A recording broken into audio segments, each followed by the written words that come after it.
सकल धनगर मल्हार सेना यांच्या वतीने पुण्यश्लोक अहिल्यादेवी होळकर यांची 301वी जयंती मोठ्या उत्साहात साजरी करण्यात आली। या कार्यक्रमाचे अध्यक्षस्थान सुनील ब्राह्मणकर यांनी भूषविले। या प्रसंगी सेवा फाउंडेशनचे अध्यक्ष मंगेश झाडे, मिलिटरी स्कूलचे प्राचार्य रविकिरण भोजने, नगरसेविका राज नागपाल, नगरसेवक संदीप बोरकुटे आणि संकटमोचन मंदिर देवस्थानचे अध्यक्ष गिरीश चौधरी हे प्रमुख अतिथी म्हणून उपस्थित होते। मान्यवरांचे स्वागत शाल, श्रीफळ व स्मृतिचिन्ह देऊन करण्यात आले। कार्यक्रमाची सुरुवात ज्ञानेश्वर गोरडे यांनी प्रास्ताविकाने केली, तर सूत्रसंचालन वाडकर यांनी केले।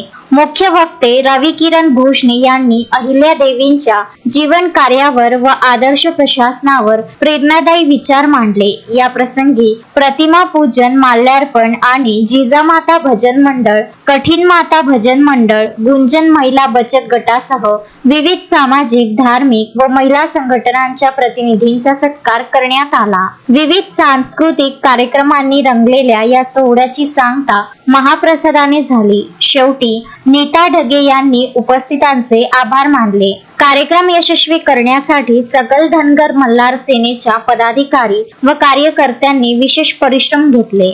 अश्विन शहा, विदर्भ न्यूज, पुलगाव।